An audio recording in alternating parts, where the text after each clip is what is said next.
Good afternoon. I'm going to have an extended introduction as my friend Jorge is greeting all of his friends. The receiving line starts over there. My name's Charles Waldheim, and I serve as the co-director of the Master in Design Studies program here at the GSD. And in the MDes and in our Doctor of Design program, many of us are increasingly committed to the idea that across the design disciplines, thinking about the built environment, more and more topics of what we decide to keep around, who gets to make those choices, how we interpret the built environment over the longue durée. These are increasingly central questions.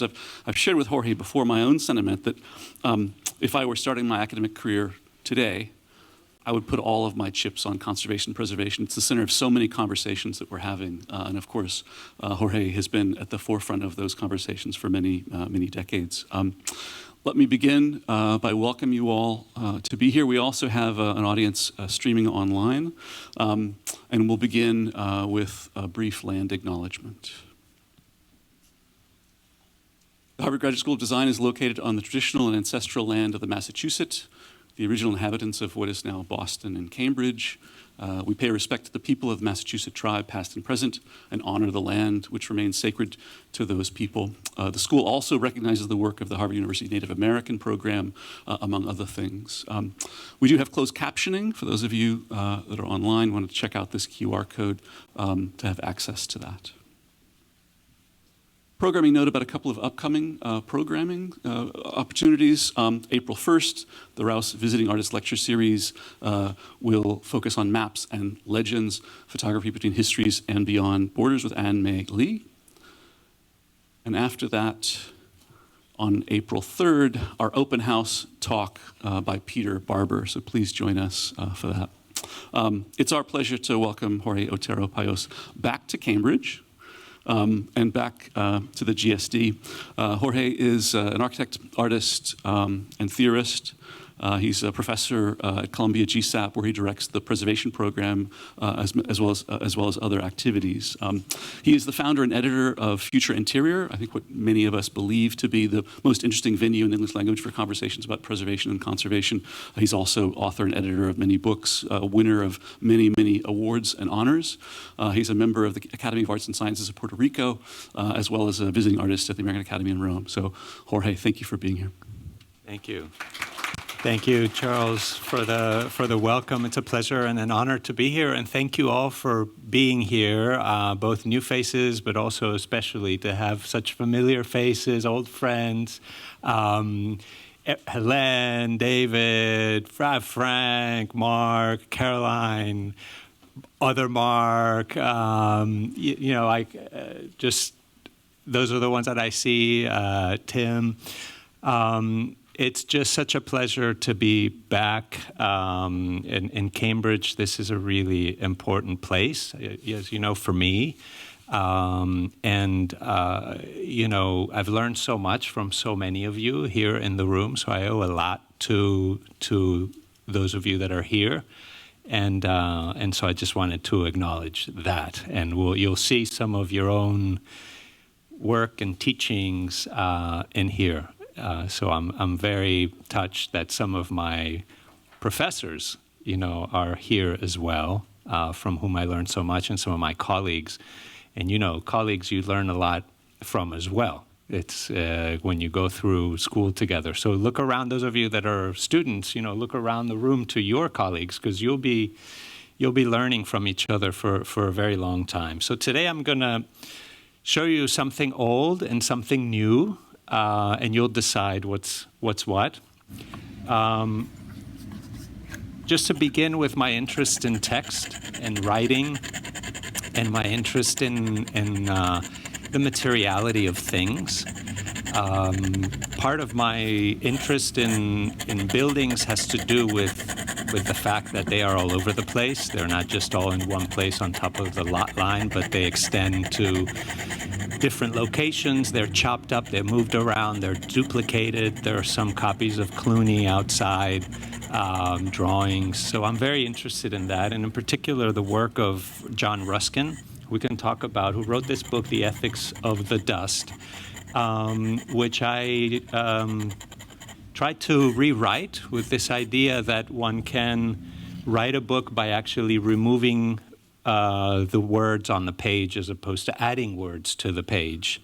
And that's a different kind of thinking process. And so here you see the book, which is related to some of the works I'm going to show you, The Ethics of Dust. And if you read it, I don't know, it's a little bit small. You have to have your 20/20 glasses to see it from the back over there. But it says, "In installation by J.O.P., no student of fine art." Because, I was born an artist. I always felt like an artist. I think everyone is born an artist, and everyone draws and makes things, and then somehow through life people beat it out of you because they say how you're going to die poor, and so they make you stop thinking artistically. But here you have the book, and you can read it. It tells a different story than the original book. But of course, scraping, cleaning was very much something that Ruskin was interested in. And part of my interest was that you can scrape books and change the story, but also you can scrape buildings or clean buildings lovingly and also change their story. So Ruskin was involved in a debate where he didn't want buildings cleaned, and I think for good reason. And in particular, he was really fascinated and obsessed with this building in Venice. This is the Doge's Palace, a very important building. It's the place. It was a democracy among patricians. It's an empire, a naval empire that lasted about 800 years. And this was the so-called the King's Palace. It's the Doge's Palace. It has nothing to do with Doge. It just is the Doge's Palace. This is the original Doge. And so it's been cleaned over and over, and there was a wall right behind the loggia, which sits on St. Mark's Square, which had never been cleaned. Here you see on the left Ruskin's photograph of the building, how dirty it was, how black stained it was, and on the right how clean it is. And you can see every 30 years the building is cleaned again. And this damages the building tremendously because they actually use pressure washing to clean it. So actually they take the pieces off of the building, they remove the originals, and they've replaced all the capitals or most of the capitals on the building, not all of them, but many of them. Everything that looks like art has been removed from the building, and it is stored inside the building as a way to save it. So the building is already not in one place. It's already been moved around. And my argument was that the dust of the building was actually part of the story. Why are we, they clean it up, but they throw all the dust away. So can we learn something from the dust? And so here for the Venice Art Biennial, I used latex to clean the wall. This is a conservation technique. It was the first time that a building was cleaned in Italy with latex. And so, we cleaned the whole building and the whole wall and transferred it over to latex. One interesting fact is that across from this wall is the Landmarks Preservation Office. So it was for me meaningful as well to be in conversation with them very, very directly. And then this becomes a movable piece of the building. It's the dust of the building. It's a kind of one-to-one photograph of the building made out of particles, which are the actual dust on the building. And so the way I do this is that I use a latex, which comes as a kind of liquid form or pasty form, and that latex is applied to the surface of the building, and as it dries, it's water-based, so the water can only evaporate away from the wall, and as it does that, it also pulls with it the dust on the surface of the wall, and then it starts to clean the wall mechanically. You can add chemicals to increase the cleaning potential, but I try not to do that. It's just latex itself. And so as it dries, it polymerizes, it becomes a skin. And then I just remove that skin from the wall, and you get essentially a cast with all of the dust in it. And so here on the left, you can see that glowing column is a cast of Trajan's column, which is the two other cylinders to the right of that cast. Trajan's column is in Rome, and this is a plaster cast, just like the ones of Cluny outside.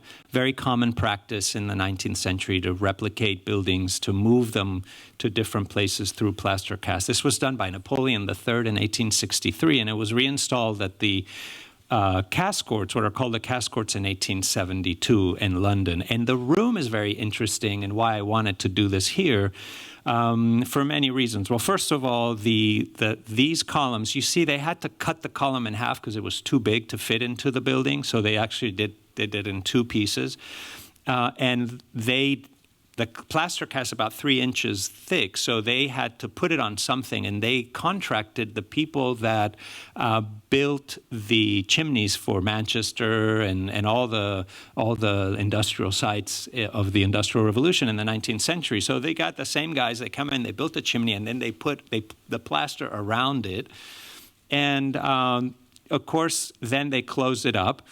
And you have to remember that museums back then didn't have air conditioning, so all the dust, the windows above were open, so all the dust from London's sooty air was coming in. They were cleaning the room, but they couldn't clean inside the column. So the column was full of all the dust for 150 years. And so when we went in, we cleaned all that and moved it outside. And this is the poor man's tour of Europe room. So if you didn't have money to go to Venice or to travel through Germany or whatever, you went to the Victoria and Albert Museum, and you could see replicas of all the major monuments of Europe cheaply. It's the first museum to have a little cafe, to have lighting so you could go at night. It was really a working man's museum. It was really meant to educate the working class about the value of design. And so for me, it was very important to put dust in this room because we couldn't have that civilization, those great works of art and architecture without that pollution. And so how do we deal culturally with that dust, with that pollution? For me, it has to start with actually seeing what it is. Now, artists have been looking at pollution for a very long time, at air, at particles, at dust. There was debate about whether Monet was actually drawing the dust or whether he was getting cataracts and everything was looking yellow to him.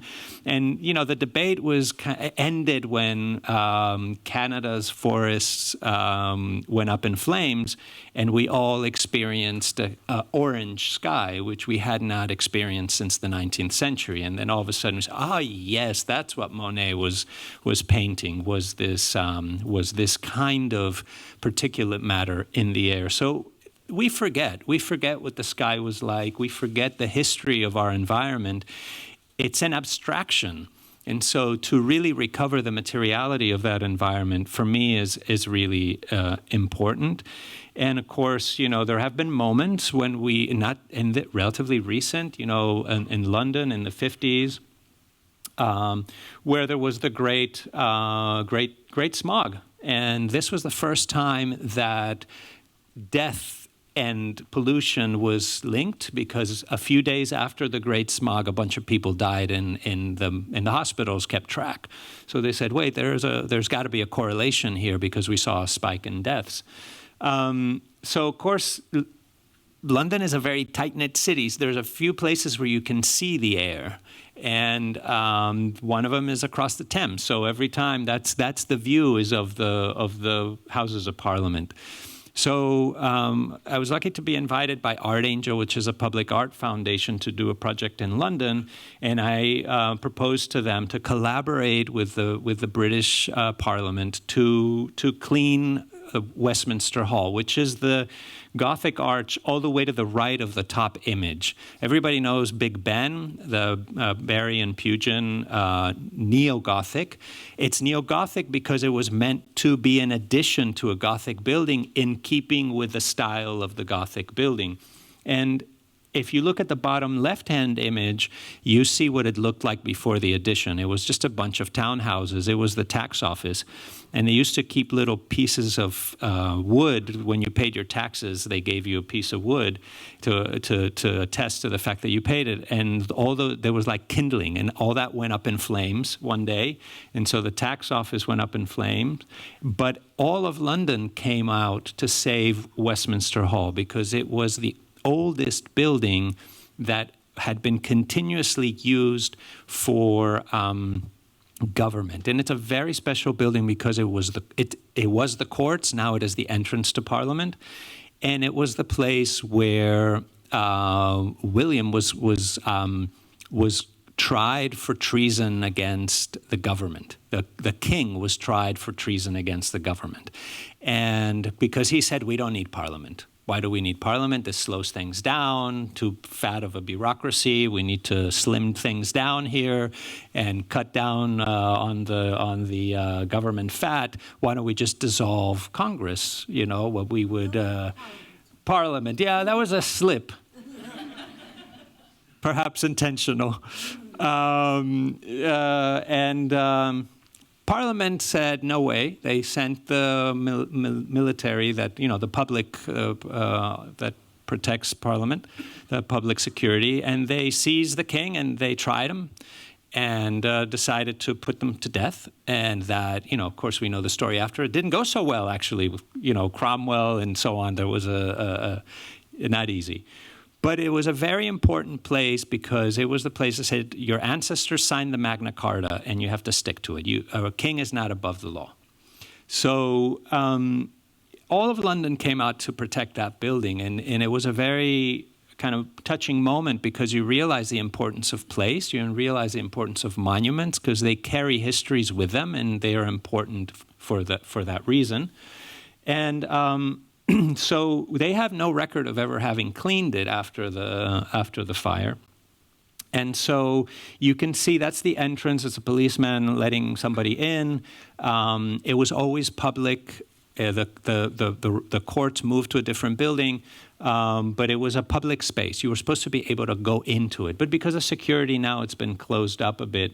But that's what the inside looked like. So you can see the stains. You can see the way that it's all stained. And you can see those stains even in that famous year of 1952 with the Great Smog. That is among the many people that died. George VI died and lied in state. This is where the kings and queens lie in state. And they lie in state there because even though it's a royal building, since that famous trial, the kings and queens cannot go into Parliament.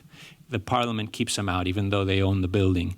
They can only go into Parliament by asking permission, and there is one person that dresses in 17th century clothes inside of Parliament, whose name is Black Rod, and has the name because it carries around a black rod, and that black rod is what that person uses once a year when the king or queen come to give an address to the joint House of Lords and House of Commons. When the king or queen is approaching, they lock the doors of Parliament, and then Blackrod has to go up to the door and knock 3 times and ask for permission for the king to come into Parliament. And then Parliament says, well, yes, but, you know, under our rules, okay, yes, and then they let him in. So it reenacts this idea. So the kings and queens come in dead. You know, they do get to be there. And so that's where they lie in state. And, of course, when Elizabeth II died, this is where she lied in state. And so you can see the wall on now is cleaned.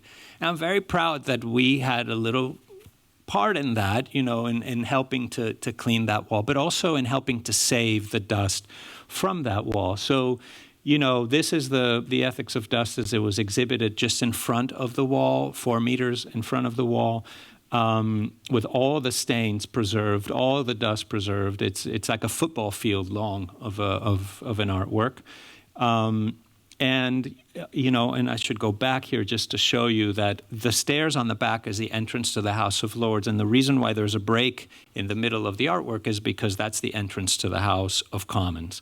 So this is the joint house. So we had to work with Parliament to figure out when we would open the show, and it was decided that June 23rd, 2016 would be a good date. There was nothing happening in the world, and we prepared for it. And of course, what nobody really thought about was that there was the Brexit vote the same day, which was to be a kind of uneventful thing. It was also planned after we planned our opening. So, we just went ahead. Nobody was thinking. Frankly, at the time, it was a non-event. It was all supposed to be political posturing and it's just the politician.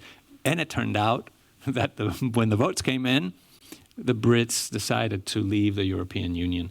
And so we were getting ready to open up the show, and all these journalists start showing up, and we were super happy. It was like, oh my God, Londoners love art. This is like the most successful opening we've ever had. Usually there's just one or two people, and look at this, And of course, they could care less that we were there. They were there because this is where all the politicians have to come into Parliament, and this is where the journalists can stop them and ask them questions.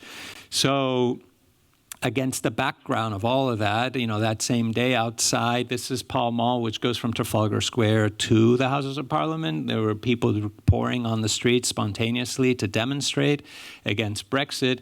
And that street over there is Downing Street. So along the way, midway along Pall Mall is Downing Street. And when people were coming through, they were screaming, you'll hear them. I was just walking down from my hotel for the opening and just filming this.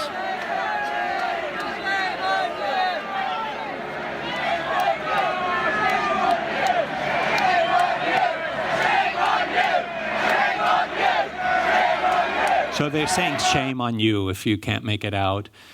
People would just gather around Parliament Square. The journalists were out, but you can't get into Parliament because it's for safety reasons. Nobody could get in, except that we had set up this protocol in place that you get free tickets to go see the artwork inside of Parliament if you just sign up online. And everybody found out that you could get these tickets, and they're all getting these tickets to go inside not to see the artwork, just to get inside. So it was a very interesting and very, unintended, the way that this thing just played out. It was a very heady time. You have the plaques on the floor of the kings, queens, all the people that have lied in state, made speeches, been tried to death. Thomas More was tried and put to death there, and others. And of course, there was a makeshift memorial to Jo Cox, who was an MP that was in favor of the Remain in the European Union campaign, and she was stabbed to death outside of her front door by a political opponent. And so there was, this thing that had to be memorialized. And so it was a very difficult moment. It was very tense. And so the work picked up meaning along the way in ways that I would have never imagined. And so at the end, there were a number of museums that wanted to collect the work, and we made the decision to cut it into pieces and to send large pieces to all of the nations of the UK, to Northern Ireland, to Scotland, to Wales, to England.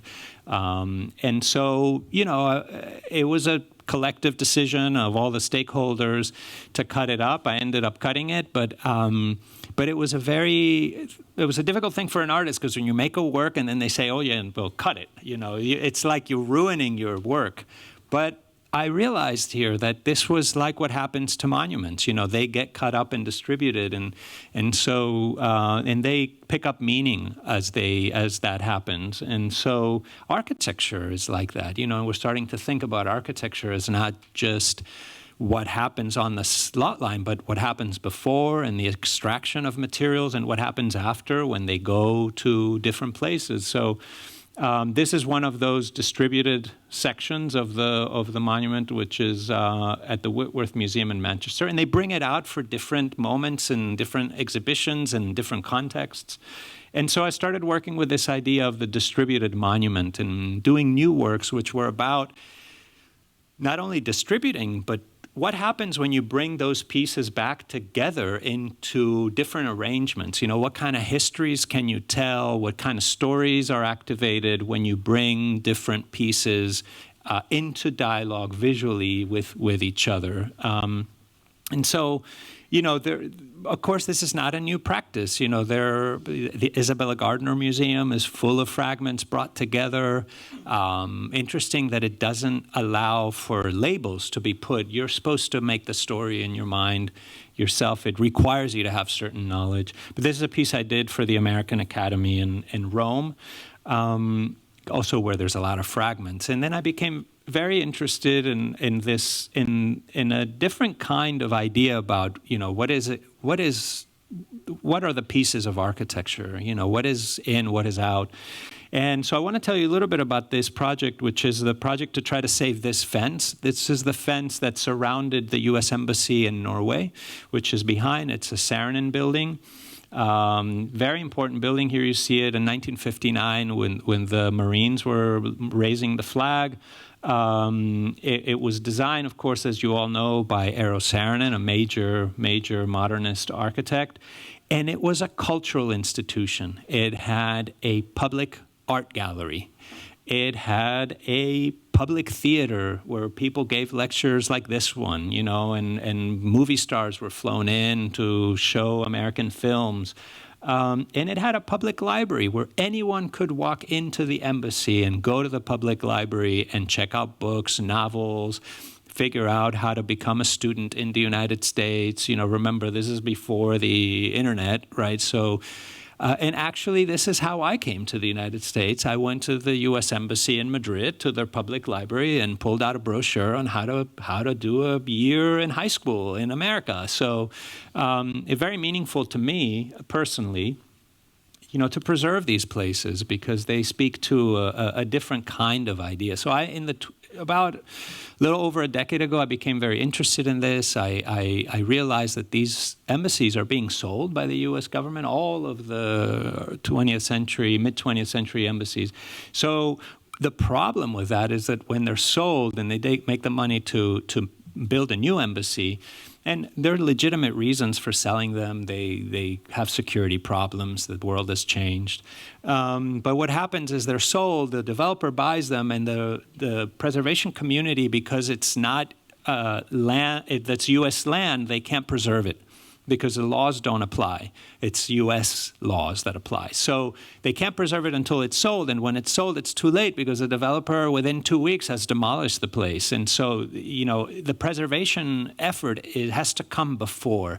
But preservation, there's no money, there's no who's going to do the work? So we did it with students. We went over there and we did what's a historic structures report. We tried to do all the history and we handed it to the Landmarks Commission, and they were able to set in place a landmarking document so that the moment that it was sold, it would be preserved. And so then there was a competition. Make a long story short, a team of us won the competition to restore the embassy, and it's now, been really, this is the most complete, let's say, restoration of a U.S. embassy that we have so far. The library, which is on the second floor, has been completely restored, a lot of the public spaces. And so, what this told me is that for me, I realized the U.S. Embassy in Norway was just part of the story. There's all of these other embassies. And I had a student, David Peterson, who did a thesis on all of them. And here you can see all the red ones are either been sold or already been sold or are being sold. The green ones are the ones that are still being retained, although the one in Rio is going to be sold as well. That used to be an embassy. It became a consulate when Brasilia was built. And so what happens is that when the U.S. moves out of these buildings, a lot of stuff is left behind that is really interesting material history. And, this microphone, for example, which is the place where you got your visa, the security thing, that was left behind and thrown out. And the fence was left behind. And the fence was put up in 2002. It wasn't considered to be, an important thing because it wasn't designed by Saarinen, but it was actually designed by Davis Brody Bond. And Max Bond was the first black dean of Columbia University and I believe, a graduate of this school. So, not an insignificant designer for the fence, but it was considered unimportant. And so you can see the signature of Max Bond's office on the, this is the drawing. And architects, draw, write. Look at all the text on this drawing. Look at all the writing on this. This is not just lines, it's also text. So for me, it was very important to try to save this fence. And so I asked the developer to give me the fence, which he accepted. And so I then tried to turn it into an artwork. But I had to figure out what was, for me, so important about this fence is when you go into the building, this is the main atrium. The building is a triangle in plan. But when you go in, the atrium has a fence in it already. Saarinen designed a fence for the inside of the building as a symbol of the building, as a symbol of what it means to be an embassy. Because an embassy is the people, but the buildings are called chanceries. And chancery comes from the Latin word cancellus, which means literally fence or gate.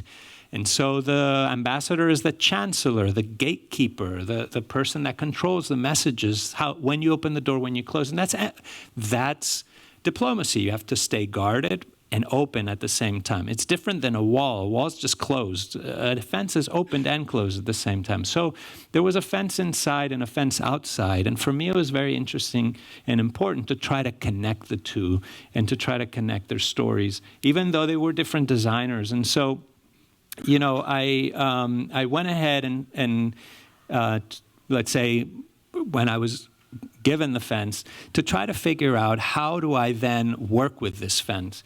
Well, a fence is a line, and a line on the ground, and a line on the ground always sets people up in confrontation. It's literally frontal to one another. So I wanted to take a line and bend it and involute it and curve it and kind of create a relationship between the two sides, make something that brought the two sides together in relationship, or even a third side. So I took the demolition equipment and turned it into my tool, my art brush, if you wish. And I made all these pieces that were already beginning of twists, and then I laid them out on the yard over there of a welding shop. I spent a lot of time in Norway doing this, and then we welded them back together into a series of sculptures. And so I made 51 of these sculptures. Some of them are very large, like the one you're seeing being made. Some of them are a little bit smaller. They then you have a different relationship to the fence than you originally did. So it was a way to try to preserve it, but also preserve the act of taking it down. And so here you have some of the sculptures, and the names of it come from treaties that were signed between the United States and Norway. And so analog sites, biosignature preservation, byproduct material, airworthiness, there's 51 of these sculptures. And once they are free from the site of Oslo, they could travel, they could move around, they could be distributed. And so I was invited to exhibit on Park Avenue. They invite an artist every year to put sculptures on Park Avenue. And so I started thinking, well, where in New York would it make sense? And of course, the Seagram building is on 53rd Street. It was a building that's black, just like the U.S. Embassy. That's interesting. Of course, Saarinen was looking at this building when he actually designed the embassy. And Saarinen's only building in New York is also on 53rd Street across from MoMA. So this was a very important street. So one of the sculptures went there. And it was also important because the idea of putting sculptures on Park Avenue started at the Seagram building by Phyllis Lambert, who started a program. And the first sculpture to be put on the plaza of the Seagram building was actually a piece of architectural heritage, a piece of an Olmec head from Mexico. And it was sent to New York as a kind of counter monument, as a gift exchange almost, when the U.S. Embassy in Mexico was built. So there was a very strong relationship to embassies. And the second sculpture that went up was a head from Rapa Nui, from Easter Island, which was an attempt to create a new organization to save World Heritage that eventually, was called the World Monuments Fund, and some of you might have heard of this organization. It's a very important organization. This was their first public act, was to put an artwork there. So it was important to uncover these stories. So I began to think about this idea that a sculpture is not site-specific, but can be site-directed, can help to a piece of architecture from another place can come and react to the architecture in a third place and activate certain stories, almost there. And so there are different places where it was situated. The Park Avenue Armory, which was a military building, turned into an art venue. And also the Council of Foreign Relations there, which advises the White House on foreign relations. So these all became analog sites, let's say, for this idea. And the idea of analog sites came from a treaty that the United States signed with Norway on analog sites, and it is a treaty that talks about how we are going to use certain locations on planet Earth to explore how we're going to explore Mars. And one of the locations is what under the Roman Empire was called New Carthage. It was the place where the Romans mined for silver, the reason why the Punic Wars were fought. Because the more people in the Roman Empire, the more silver you needed to make coins. And so they fought the Carthaginians, who themselves had colonized Spain, because it was called New Carthage, not Carthage, in order to get those silver mines. Those silver mines have been used and reused. So I actually did a project there to it's a moonscape. There is not a piece of there's not a green thing growing there. So it looks like Mars. That's why it's used as a place to imagine how we would work on Mars. And so I did this work where I cleaned those mines. And as it turns out, what we're trying to get from Mars is the dust from Mars, because we're trying to figure out if there's life on Mars, and that would be in the dust. So all of this research is how do we get a little bit of dust from Mars. But it turns out that the dust from those mines in Spain can be found in Greenland. And that to me was very interesting to realize that the Roman Empire had already polluted the world's atmosphere by trying to make money, literally make money. And so it was an eye-opener for me, because they were 70 million people at the height of the Roman Empire, and we're 7 billion.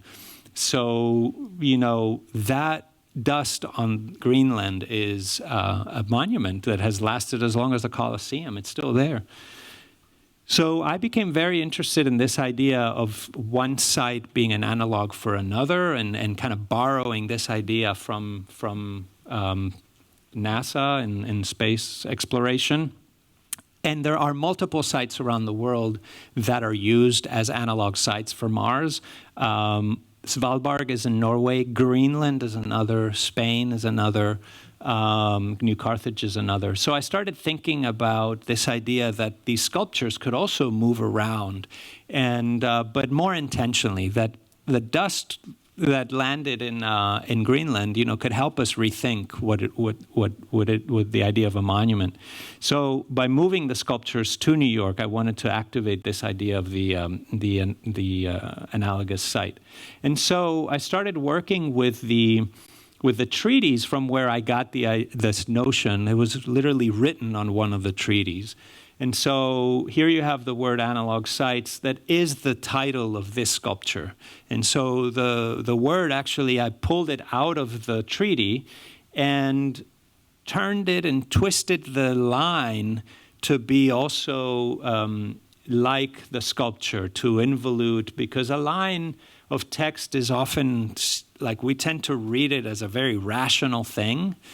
But these are all negotiations that happen between lots of different people to reach that line, to agree on that text. And so, there you see the the text and how it twists and turns and becomes an artwork, becomes a print that is a treaty, that is a rewritten treaty, reimagined treaty. Now, those of you in the back of the room see something else.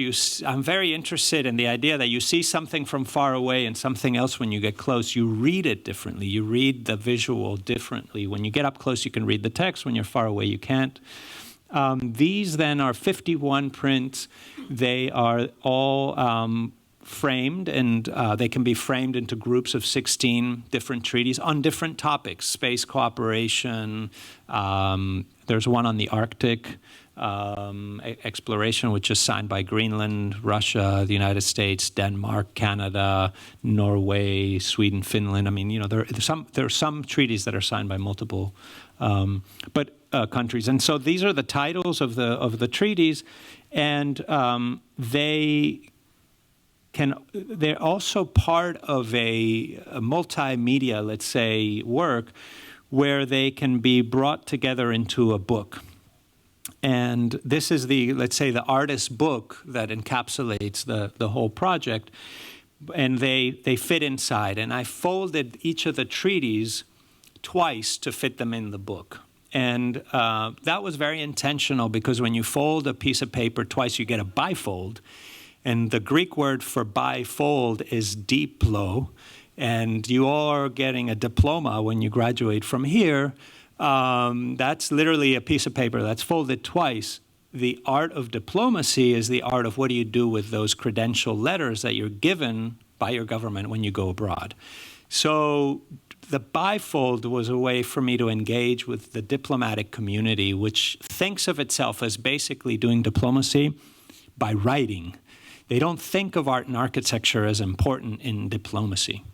They give each other art, but they rarely think of the setting in which they sit as an important thing. So, of course, when you take a piece of paper and you fold it twice, you get a triangle. And the embassy itself is triangular in plan. So when you open the book, there is a triangle and etched glass, and with a plan of the U.S. Embassy, and the prints fit into that perfectly. And then what you get is a little paper model of the U.S. Embassy where the fence is put up again around the building so that you remember the fact that this was a fence that went around the building, but now the fence is text, and it tells the story of the fence in a different way. So when you look inside, the plan of the U.S. Embassy is there, but the rooms have been renamed with the names of each of the sculptures, which were, in fact, only things that were said in those rooms at some point, or in that building at some point. It's printed on both sides, so you can read it in reverse on that mirror, but when you look inside, then you see your face inside. So you are, let's say, in the work, you're what's at stake in the work, let's say.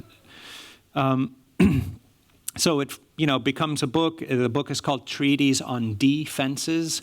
It's, of course, there are treaties on defenses inside, but the act of taking the fences down is quite literally.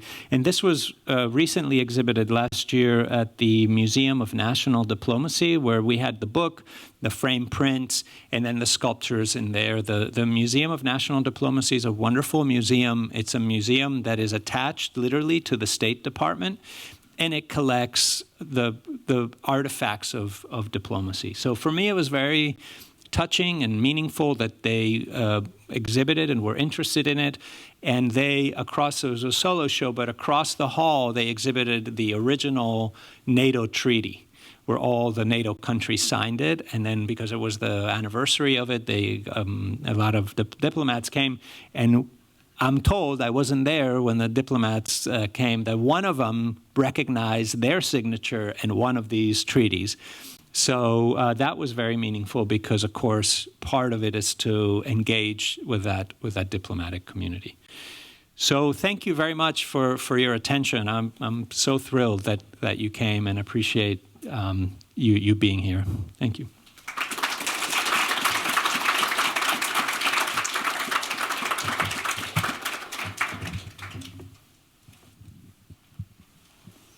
Thanks for that. Thanks to all of you for being here. We'll spend most of our time with your comments and questions. We had a lovely conversation last night, but I'll take the opportunity to get us started. Matt and his team have a microphone at the back, and if you can just make yourself available to them. Thanks for this very generous, very well-crafted, as always, talk. Jorge, you begin by describing yourself having been born an artist. Self-described, right out of the womb, right? And you and I have talked in other contexts about the relationship between that identity and the identity of the architect, let's say, right? I think often when people, especially from the design disciplines, encounter topics of preservation, there can be a kind of valence or a kind of implication, especially upon first contact, that this will often lead toward a distillation toward fundaments. You know, that often, as one approaches what's to be preserved, there can be a concern for what is essential. Not to say even authentic, what is genuine, what is enduring and durable. And a part of what I've been struck by in your work, in its valences, in your artistic practice, in your scholarship, in your teaching, is the kind of oblique way that you can approach subject matter and get at something maybe truthful, but often by working with ephemera. This strikes me as unique to your practice, and I wonder, is that something that you see in preservation circles more generally? Is that something specific? Is that something that you're able to do because you describe yourself as an artist? But I'm intrigued by, on the one hand, the incredible intellectual and creative productivity of that you approach something as enduring as Westminster and the weight of that wall, and you come away with something which is more the wall than was ever there. And it's weightless. And it's a kind of magic trick to me. And I see it not only that, but also in the Oslo work and in other things. And so is that something that you're able to get at by virtue of describing your practice as an artist, or do you see that more broadly in an approach to conservation today? Yeah, well, thank you for that. A very generous comment. I think art just is so important to me, and I think it's just so natural. A connection to architecture and to history and to all these things that at least I care about. And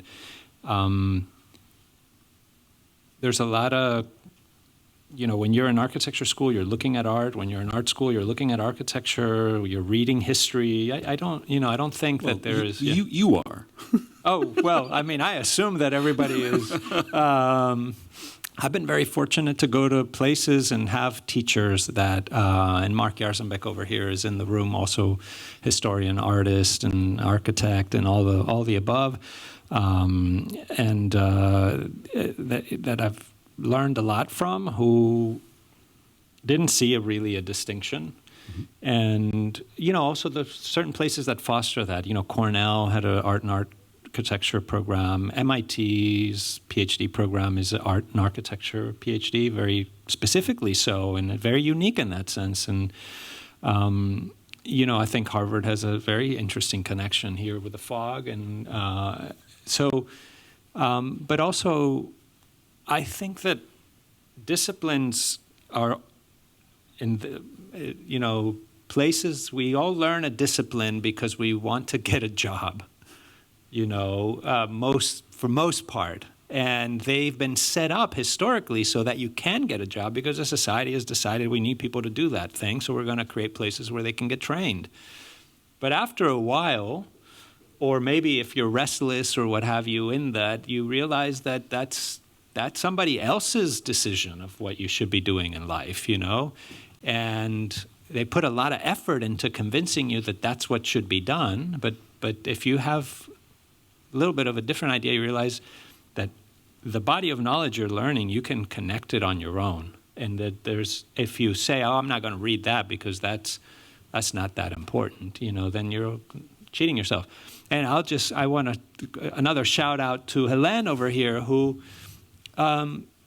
introduced me to sociology, social science, Bourdieu, all the, Lefebvre, all this kind of. why would one read that stuff? Well, you realize that what's interesting about places is that they're shared. Like, that's when they acquire meaning. It's because they're shared objects, and it's not just one discipline that controls a place. An architect doesn't get to have the last say, but neither does the historian, but neither does the community. And so it's understanding the social, the community that goes around that. That's also what's very interesting for me. So what I didn't talk about here is the engagement with the communities. I mean, Parliament, it's easy to show a couple slides. It was 6 years of public engagement, presentations, dialogue, compromises. I mean, Parliament it's a very particular kind of community. But yeah, a lot of different stakeholders, as they call them. No doubt. We had a little gathering, a little conference here a couple of years back on a topic I'm interested that I think you and I might share an interest in, which is, when does architecture stop? But I didn't answer your question. I just want to say, because the question about art is important, because art is in preservation too. If you allow me, just because anybody can call themselves an artist. Not everybody can call themselves an architect. Anybody can call themselves a preservationist. I always tell that to my students. I'm like, you don't need to be here. You can just go out and call yourself a preservationist. So that offers a realm in which a lot of things can be opened up and discussed about what is this thing called art. And I think that's what I find very productive for me. It's the place where I've ended up because it's the place that has welcomed the questioning, We had an event at a conference a couple of years ago on this notion of, when does architecture stop being architecture and need to become something else? Yeah. As an architect myself, coming out of grad school in the 90s, working on American cities, I was shocked to learn that the entire future was going to be about landscape. I hadn't read a book, hadn't taken a course, had no idea. And yet I saw in that sister art, if we could use that gendered term, in the weak art of landscape, that was the future. It was clear. Yeah. And being an outsider gave me a great advantage. And we discovered in this conversation that we had a couple of years ago that there are similarities between preservation and landscape, right? They're both architecturally adjacent, but in some ways empowered by virtue of being a little bit looser, a little bit more open, a little bit less dogmatic often. Something that distinguishes our fields, we do have licensure by the state. We do have a professional canon, et cetera, et cetera. And you've often described preservation as being unburdened by those things, liberated, in fact. Yeah. There's a lot of people that want to there's some countries where you have to be registered, and typically as the architect, like in France and so on.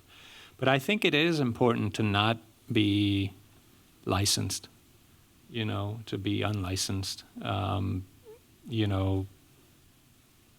Yeah, I'll just leave it at that. Deprofessionalization. The last thing I'll say, I mentioned at the opening, I happened to stumble into, the future was going to be all about landscape, a field I knew nothing about earlier in my career.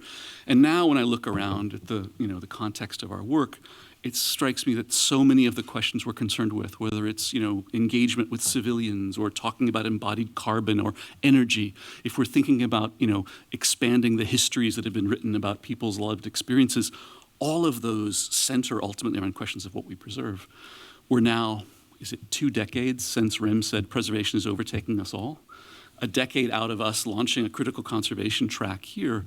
And so I'm interested to see, where is that project for you? You've been doing this for many decades now. I've been viewing it often in a kind of institution building context. Right. And as I've shared with you before, your decision to identify as an artist I found compelling for the reasons you've mentioned, but also, where is the institutional future of this? And of course, you've been engaged both in the journal and at Columbia in right. building the discipline, as it were. But I sense from you that you feel that there are limits to how far that project wants to go. Well, institutions are important, as we learned from Bourdieu, and they're platforms for the transfer of knowledge, but there are also places where that knowledge gets policed in the moments in which it is exchanged between generations and so on, and we feel that. We know that today, that it's not just, there's limits to what can be transferred from one generation to the next. And so preservation is all about transferring knowledge from one person to another, from one historical period to another, from one, group, and so the material world plays a big role in that. It can't do everything, but it can transfer certain kinds of knowledge that can't be transferred in a classroom setting. And so for me, it's very important. You have, it's not one or the other, but yes, of course, we have to have, seminars and reading lists and so on. But I do feel that, at least for me, there is also a relevant knowledge that couldn't otherwise be transmitted. If I had not saved that fence, we wouldn't have the story of the fence. And I had to face some really, so in preservation, for those of you that know about the field, there is a very strong line about how much you can change an object, before you are not really preserving it, or, so I really changed that fence. But I had to also say, I'm going to stop when it stops being a fence. It still has to read as a fence. It has to have a fence quality to it. So I'm not going to melt it down and make little models of fence, like it's, like they used to make with cannons, and they would.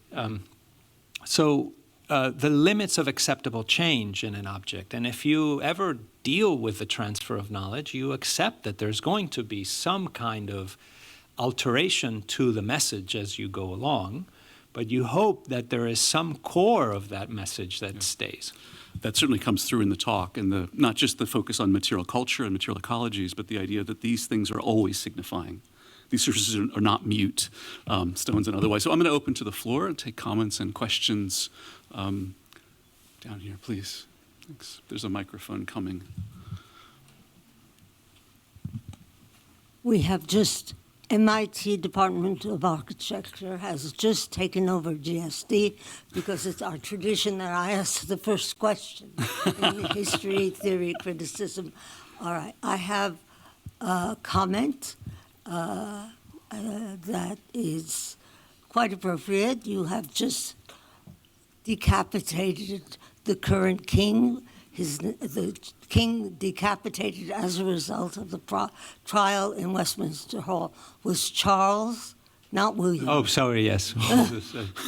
That's Charles just I. for the historian who loves footnotes. Yeah. I'm very happy that this Charles mentioned Rem's broadside in the original sense of a cannon attack against preservation, just at the moment that Sarah, then Jean-Jacques, now Goldhagen, had created the multiple-day event called a scholarly conference, but it was an event of post-war, examining the post-war. And at the same time, simultaneously, a couple of unimportant people, unlike Rem and Sarah, were founding Giacomo. And you had a part in that, too, very soon thereafter. So of all the questions I'd like to ask, I think the one that would be most interesting to students of the GSD is that preservation, studio, creation, the very question I know they asked you in your interview at Columbia, because I predicted to you that they would. And now, having spent all this time at Columbia, teaching studio at Columbia in the preservation program, how does it look? Is it preservation and Rem against creativity in architecture?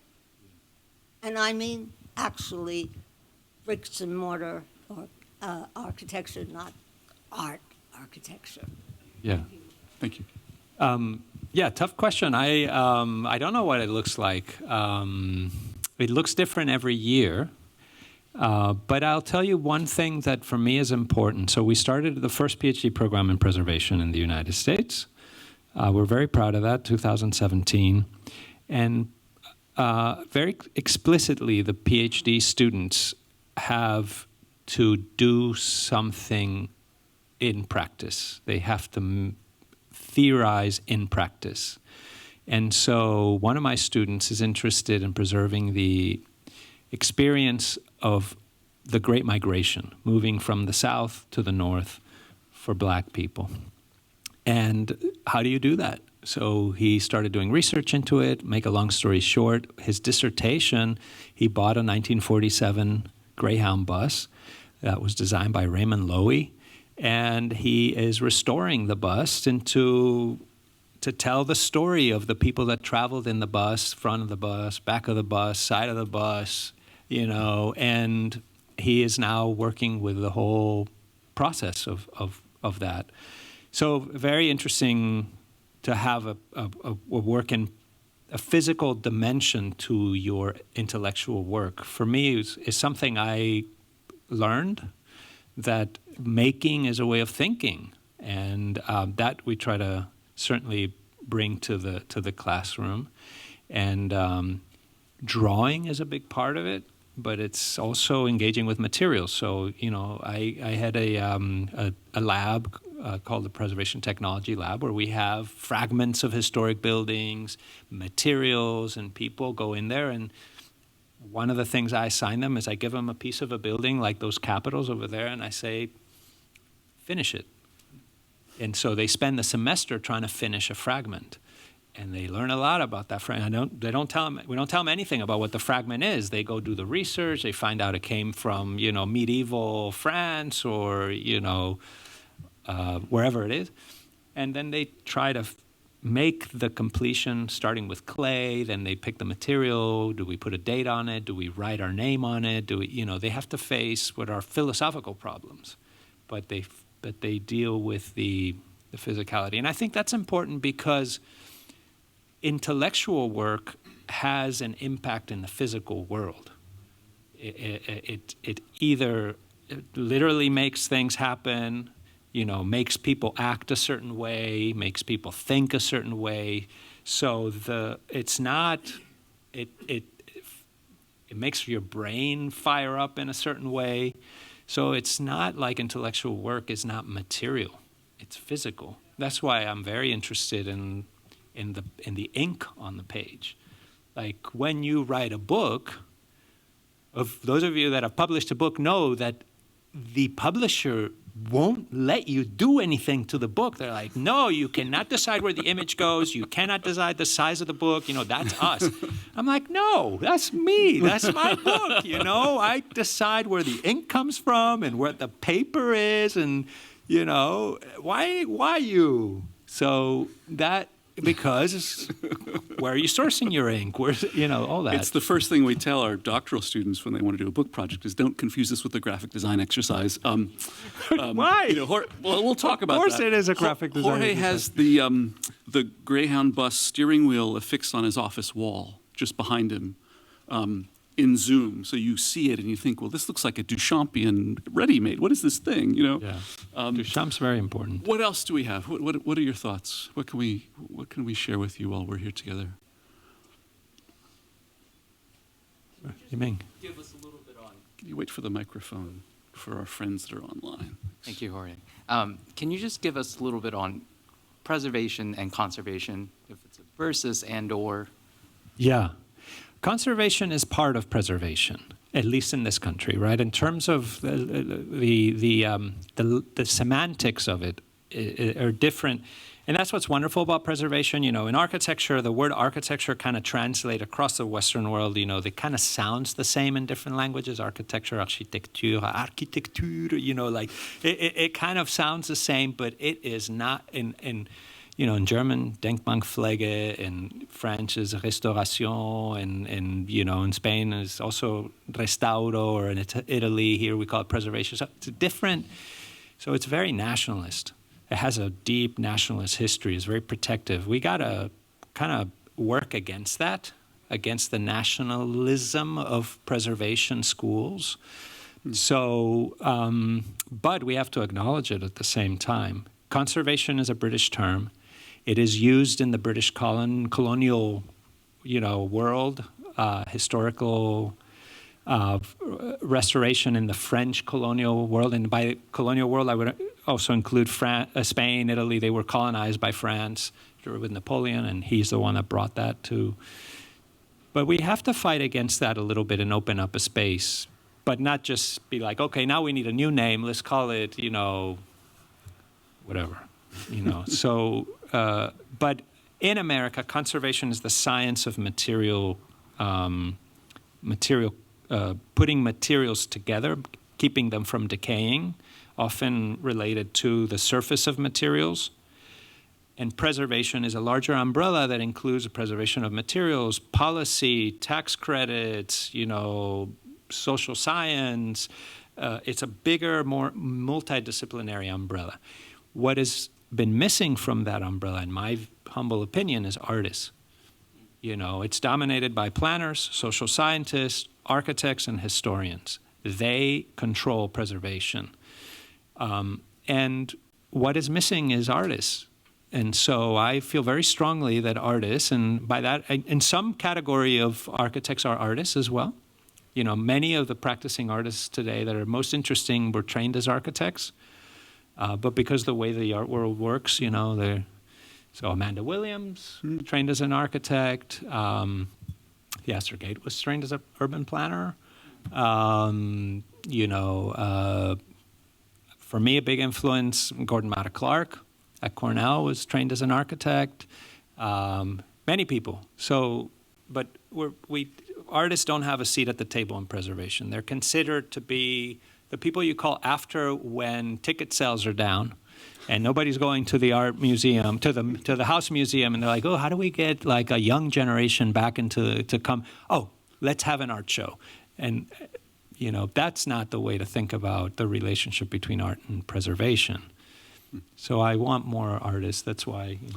A decade and a half ago or so, when Michael Hayes tells me he coined critical conservation as a framework in the midst of our IMDES program, he was interested in the multi-scalar dimension of conservation. Yes, material science. We were at the Gardner Museum last night, and they were at the forefront in the 20th century of modern conservation science at the level of painting and material objects, but also at the scale of territory, right? National parks, monuments, the kind of larger territorial scale. But your formulation that preservation is a broader practice, policy, politics, social engagement, and now the arts strikes me as quite durable. Can I just, since we are doing historical footnotes, I don't think he coined critical conservation. I think it was Mario Pane in the 1950s who coined restauro critico in Italy. Okay. I think there was a precedent there. I thought that's what he was going for in terms of it was reimagining of that. It was in the footnote, but not in the first paragraph of the abstract. Another parallelism between your field and mine. You talk about nationalism, right? And the history of landscape has been largely in the West written from a nationalist view. I mean, we're getting past that a little bit. Are there cultures around the world that are unburdened by things like preservation or conservation? Like in my field, I can very happily say there are places that are literally unburdened by the concept of landscape. It doesn't exist, and that produces a beautiful double bind of people that want to then export it there, or people that want to protect places from having it as an idea, as a very kind of Western imperialist export. I can say landscape comes from a certain place in time, and it's been migrating. Are there places that don't have preservation or conservation as a kind of cultural framework? I don't know. I mean, I think that every culture has a method of transmitting knowledge that involves material somehow. Or maybe the places that don't have it don't call you? Yeah, but, a lot of people don't call me.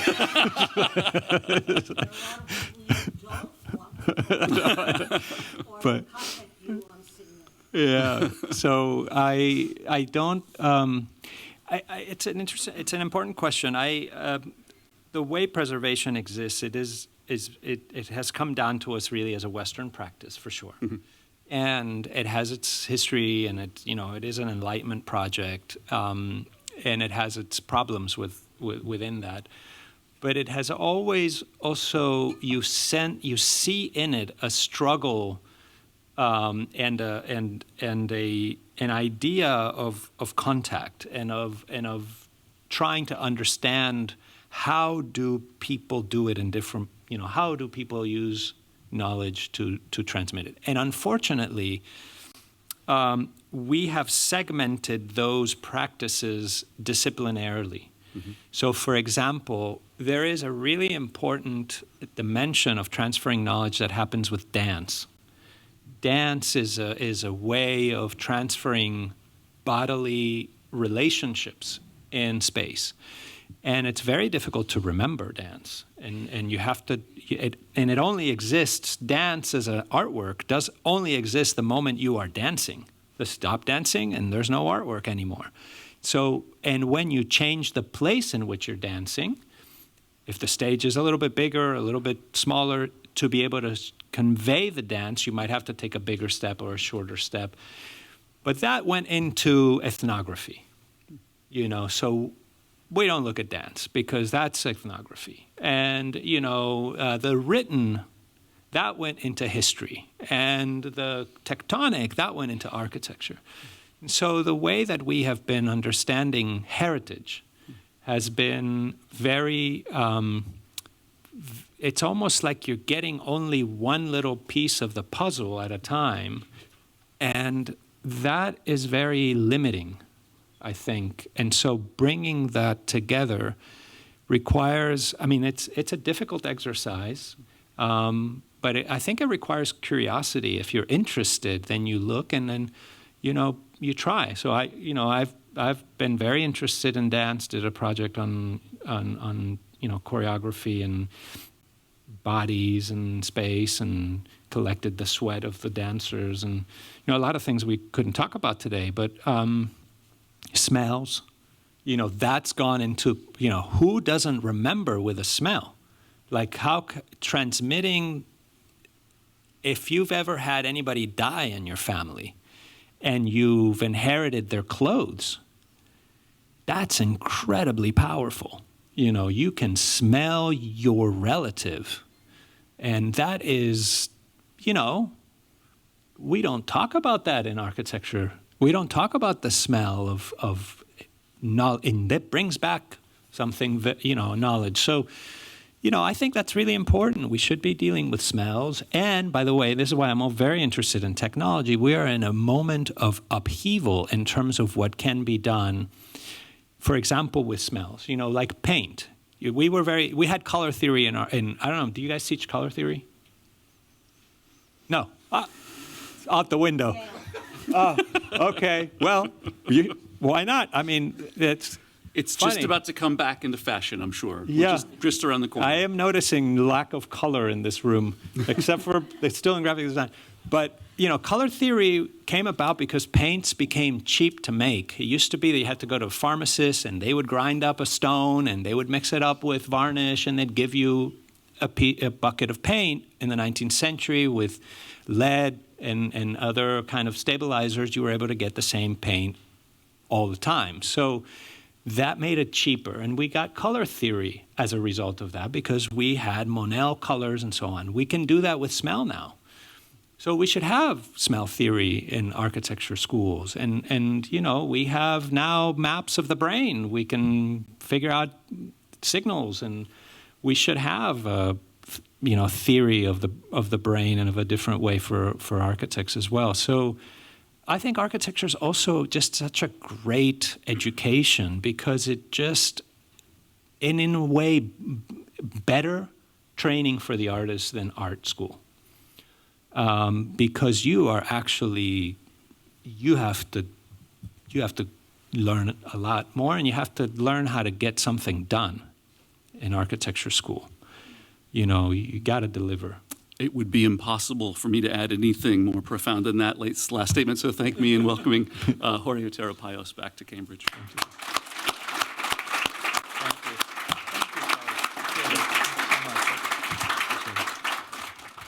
Thank you all.